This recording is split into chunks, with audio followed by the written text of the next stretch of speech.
हम जो भी खरीदेंगे वो मेड इन इंडिया होगा, स्वदेशी होगा। घर की साज सज्जा के लिए जो भी सामान हो, मेड इन इंडिया हो। यार दोस्तों को गिफ्ट के लिए कुछ देना है, उपहार वही जो भारत में बना हो, भारत के लोगों द्वारा बनाया गया हो।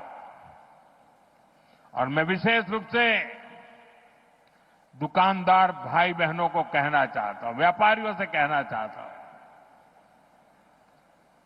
इस देश को आगे बढ़ाने में आप बहुत बड़ा योगदान कर सकते हैं। आप तय कर लीजिए, विदेशी माल नहीं बेचेंगे। और बड़े गर्व के साथ बोर्ड लगाइए कि मेरे यहां स्वदेशी बिकता है।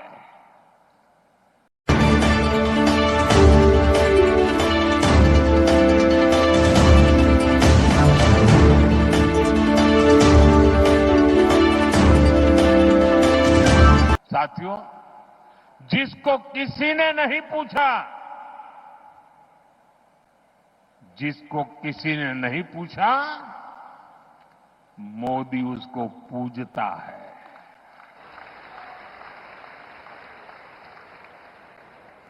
मैंने इस बार लाल किले से कहा था, पिछड़ों को प्राथमिकता, शहरी गरीबों का जीवन आसान बनाना भी हमारी बहुत बड़ी प्राथमिकता है। रेहड़ी फुटपाथ पर काम करने वाले साथियों को भी पहले किसी ने नहीं पूछा। हमारी सरकार ने इनके लिए पीएम स्वनिधि योजना शुरू की। आज इस स्कीम की वजह से देश के लगभग 70 लाख रेहड़ी पटरी और ठेले वाले भाई बहनों को बैंकों से लोन मिल रही है। संभव हुआ है सब। गुजरात के भी लाखों साथियों को इसका फायदा हुआ है। साथियों, बीते 11 साल में 25 करोड़ लोग गरीबी को परास्त करके गरीबी से बाहर निकले हैं। दुनिया के लिए भी अजूबा है इतना बड़ा आंकड़ा। 25 करोड़ लोगों का गरीबी से बाहर आना, विश्व के सभी अर्थवेत्ता आज इसकी चर्चा कर रहे हैं।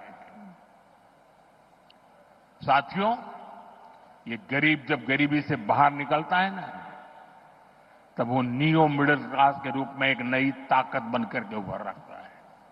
आज ये नियो मिडिल क्लास और हमारा पुराना मिडिल क्लास दोनों देश की एक बहुत बड़ी ताकत बनते जा रहे हैं।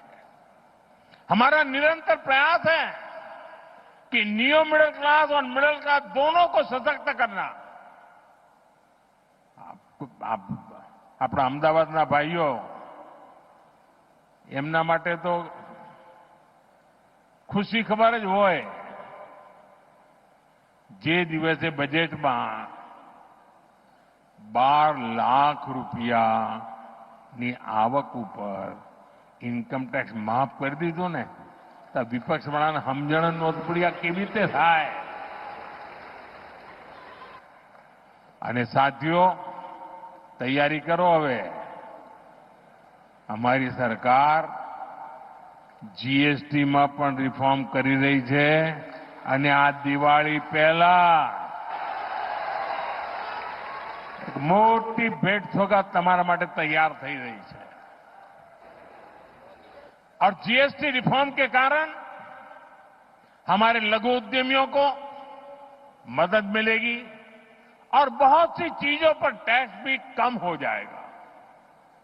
इस बार की दिवाली पर व्यापारी वर्ग हो या फिर हमारे बाकी परिवारजन, सबको खुशियों का डबल बोनस मिलने वाला है। साथियों, अभी मैं पीएम सूर्यघर की बात कर रहा था। अब पीएम सूर्यघर मुफ्त बिजली योजना से हम बिजली बिल 0 कर रहे हैं। गुजरात में अभी तक इस स्कीम से करीब 6 लाख परिवार जुड़ चुके हैं। इन परिवारों को सरकार की तरफ से अकेले गुजरात में ही 3,000 करोड़ रुपए से अधिक दिए गए हैं। इससे अब उनको हर महीने बिजली बिल में बड़ी बचत हो रही है। साथियों, अहमदाबाद शहर आज सपनों और संकल्पों का शहर बन रहा है। लेकिन एक समय था जब लोग अहमदाबाद को गर्दाबाद कहकर मजाक उड़ाते थे। चारों तरफ उड़ती धूल, मिट्टी, कूड़े कचरे के ढेर, यही शहर का दुर्भाग्य बन गया था। मुझे खुशी है कि आज स्वच्छता के मामले में अहमदाबाद देश में नाम कमा रहा है। ये हर अहमदाबादी के सहयोग से संभव हो पाया है। लेकिन साथियों, ये स्वच्छता આ સ્વચ્છતાનું અભિયાન એક દિવસનું નથી, એ પેઢી દર પેઢી રોજે રોજ કરવાનું કામ છે। સ્વચ્છતા એ સ્વભાવ બનાવીએ તો જ ધાર્યું પરિણામ મેળવી શકીએ। સાથીઓ, આપણી આ સાબરમતી નદી કેવા हाल था। एक सूखा नाला हुआ करता था, सर्कस होते थे उसमें, बच्चे क्रिकेट खेलते थे। अहमदाबाद के लोगों ने संकल्प लिया कि स्थिति को बदलेंगे। अब यहां की साबरमती रिवर फ्रंट इस शहर का गौरव बढ़ा रहा है। साथियों, कांकरिया झील का पानी भी खरपतवार की वजह से हरा और बदबूदार रहता था। आसपास टहलना भी मुश्किल होता था और असामाजिक तत्वों के लिए पसंदीदा जगह हुई करती थी। वहां से कोई निकलने की हिम्मत नहीं करता था। आज ये घूमने फिरने की सबसे बेहतरीन जगह बन चुकी है। तालाब में बोटिंग हो या किड सिटी में बच्चों के लिए मस्ती और ज्ञान का संगम, ये सब अहमदाबाद की बदलती तस्वीर है। કાંકરિયા કાર્નિવલ હવે તો અમદાવાદનું મોટું ઘરેણું બની ગયું છે। એણે અમદાવાદની નવી પહેચાન ઊભી કરી દીધી છે। साथियों, अहमदाबाद आज टूरिज्म का एक आकर्षक केंद्र बनकर उभरा है। Ahmedabad UNESCO world heritage city है। पुराने दरवाजे हो, साबरमती आश्रम हो या यहां की धरोहरें, आज हमारे शहर पूरी दुनिया के मानचित्र पर चमक रहा है। अब टूरिज्म के नए और आधुनिक तौर तरीकों का भी यहां तेजी से विकास हो रहा है। અને આપણે જ્યારે ટુરિઝમની વાત કરીએ ને ત્યારે ગુજરાત તો દસાડા દફતરમાં એનું નામ જ નહોતું। ટુરિઝમની વાત આવે એટલે ગુજરાતના લોકો કહે ચાલો જરા આબુ જઈએ, અને દક્ષિણ ગુજરાત વાળા દીવ દમણ જાય। આ બે છેડે આપણી દુનિયા હતી। અને ધાર્મિક રીતે જો જોનારા લોકો હોય તો સોમનાથ જાય, દ્વારકા જાય કે અંબાજી જાય, 4-5 કાંઈ ન મળે। આજે ગુજરાત ટુરિઝમ માટેનું એક મહત્વનું ડેસ્ટિનેશન બની ગયું। એ કચ્છના રણમાં સફેદ રણ જોવા માટે દુનિયાને ઘેલું લાગે। સ્ટેચ્યુ ઓફ યુનિટી જોવાનું મન થાય। બેટ દ્વારકાનો બ્રિજ જોવા લોકો આવે, ગાડીમાં ઉતરીને પેદલ ચાલે। એકવાર નિર્ણય કરીએ ને દોસ્તો, પરિણામ આવીને રહેતું હોય છે। આજે अहमदाबाद कंसर्ट इकोनॉमी का बड़ा केंद्र बन रहा है। कुछ महीने पहले जो कोल्ड प्ले कॉन्सर्ट यहां हुआ, उसकी चर्चा पूरे विश्व में हुई है। 1 लाख की सीटिंग कैपेसिटी के साथ अहमदाबाद का स्टेडियम भी सबके आकर्षण का केंद्र है। ये दिखाता है कि अहमदाबाद बड़े बड़े कॉन्सर्ट्स भी करा सकता है और बड़े बड़े स्पोर्ट्स इवेंट्स के लिए भी तैयार है। साथियों, शुरुआत में मैंने आपसे त्योहारों का जिक्र किया था। ये त्योहारों का मौसम है। अब नवरात्रि, विजयादशमी, धनतेरस, दीपावली, ये सभी त्योहार आ रहे हैं। ये हमारी संस्कृति के उत्सव तो है ही, ये आत्मनिर्भरता के भी उत्सव होने चाहिए। और इसलिए मैं आपसे एक बार फिर अपना आग्रह दोहराना चाहता हूं और आज पूज्य बापू की धरती से देशवासियों से भी मैं बार बार आग्रह कर रहा हूं, हमें जीवन के अंदर एक मंत्र बनाना है। हम जो भी खरीदेंगे वो मेड इन इंडिया होगा, स्वदेशी होगा। घर की साज सज्जा के लिए जो भी सामान हो, मेड इन इंडिया हो। यार दोस्तों को गिफ्ट के लिए कुछ देना है, उपहार वही जो भारत में बना हो, भारत के लोगों द्वारा बनाया गया हो। और मैं विशेष रूप से दुकानदार भाई बहनों को कहना चाहता हूं, व्यापारियों से कहना चाहता हूं, इस देश को आगे बढ़ाने में आप बहुत बड़ा योगदान कर सकते हैं। आप तय कर लीजिए, विदेशी माल नहीं बेचेंगे। और बड़े गर्व के साथ बोर्ड लगाइए कि मेरे यहां स्वदेशी बिकता है। हमारे इन छोटे छोटे प्रयासों से ये उत्सव भारत की समृद्धि के महोत्सव बनेंगे। साथियों, घनी बार શરૂઆતમાં લોકોને નિરાશા જોઈ બહુ હોય એટલે મને યાદ છે જ્યારે મેં પહેલી વાર રિવરફ્રન્ટની વાત મૂકેલી તો બધા લોકોએ મજાક માંડેલી। રિવરફ્રન્ટ થઈ ગયો કે ના થઈ ગયો? થઈ ગયો કે ના થઈ ગયો? સ્ટેચ્યુ ઓફ યુનિટી માટે મેં અહીંયા એક પ્રેસ કોન્ફરન્સ કરેલી તો બધાએ મારા બાલ નોચી લીધેલા। બધા કે આ તો ચૂંટણી આવી એટલે મોદી સાહેબ લાયા છે। સ્ટેચ્યુ ઓફ યુનિટી થયું કે ના થયું ભાઈ? દુનિયા જોઈને અચરજ પામે છે કે નથી પામતી? કચ્છનો રણોત્સવ, લોકો કે સાહેબ આ કચ્છમાં કોણ જશે? રણમાં તો કોઈ જતું હશે? આજે લાઈન લાગે છે, બુકિંગ લોકો 6-6 મહિના પહેલા બુકિંગ કરાવે છે। થયું કે ના થયું? ગુજરાતની અંદર વિમાનનું કારખાનું લાગે, કોઈએ કલ્પના કરી? મને યાદ છે જ્યારે મેં ગિફ્ટ સિટીની કલ્પના મૂકી હતી ત્યારે લગભગ બધાએ એને મજાક માની લીધી હતી। આવું બધું ક્યાંથી હોય? આવી બધા આવા બિલ્ડિંગો ક્યાંથી હોય ને આવું બધું શું હોય અહીંયા? આજે ગિફ્ટ સિટી દેશની સૌથી મોટી ગૌરવ ગાથા લખી રહ્યું છે। અને આ બધી બાબતો હું તમને એટલા માટે યાદ કરાવું છું, તમે બારીકીથી જોશો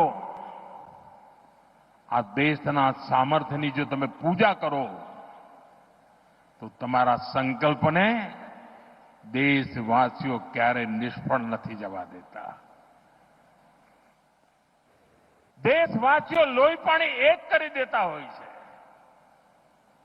આટલા બધા આતંકવાદી હુમલા થયા, દુશ્મનોને કંઈ નહીં થાય એવું માનતા હતા। સર્જિકલ સ્ટ્રાઇક કરી એમના લોન્ચિંગ પેડ ઉડાડી દીધા, એર સ્ટ્રાઇક કરી એમના ટ્રેનિંગ સેન્ટર ઉડાડી દીધા, ઓપરેશન સિંદૂર કર્યું એમની નાભી પર જઈને વાર કર્યો.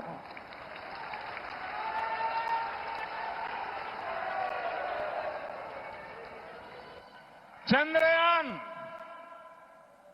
શિવશક્તિ પોઈન્ટ જ્યાં કોઈ નહીં ગયું ત્યાં ભારતનો તિરંગો ઝંડો પહોંચી ગયો. ઇન્ટરનેશનલ સ્પેસ સેન્ટર પર શુભાંશુ શુક્લ જઈને આવ્યા અને હવે ગગનયાનની તૈયારી ચાલી રહી છે. આપણું પોતાનું સ્પેસ સ્ટેશન બને એ દિશામાં કામ ચાલી રહ્યું છે. साथियों एक एक घटनाओं કહે છે कि अगर संकल्प लिए, संकल्प के प्रति श्रद्धा હોય, समर्पण હોય તો જનતા જનાર્દન જે ઈશ્વરનું રૂપ છે એના આશીર્વાદ પણ મળતા હોય, જેનો સાથ મળતો હોય છે. અને એ જ વિશ્વાસથી હું કહું છું આ દેશ આત્મનિર્ભર બનીને રહેશે. આ દેશનો પ્રત્યેક નાગરિક વોકલ ફોર લોકલનો વાહક બનશે. આ દેશનો પ્રત્યેક નાગરિક સ્વદેશીના મંત્રને જીવી જાણશે અને પછી આપણને ક્યારેય ઓશિયાળા થવાનો વારો નહીં આવે. દોસ્તો, જ્યારે કોવિડની સ્થિતિ હતી, ભૂતકાળ કહેતો કોઈ જગ્યાએ વેક્સિન બન્યું હોય તો આપણા દેશમાં આવતા 40-40 વર્ષ લાગી જતા હતા. લોકો કહેતા હતા કોવિડમાં થશે શું? અરે આ દેશે નક્કી કર્યું, વેક્સિન પોતાની બનાવી દીધી અને દેશના 140 કરોડ સુધી વેક્સિન પહોંચાડી દીધી. આ દેશનું સામર્થ્ય છે. એ સામર્થ્યના ભરોસે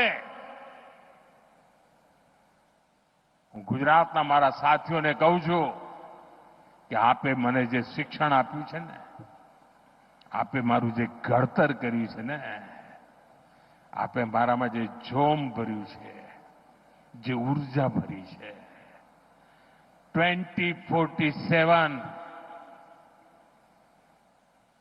દેશ જ્યારે આઝાદીના 100 વર્ષ મનાવતો હશે, આ દેશ વિકસિત ભારત બનીને રહ્યો હશે.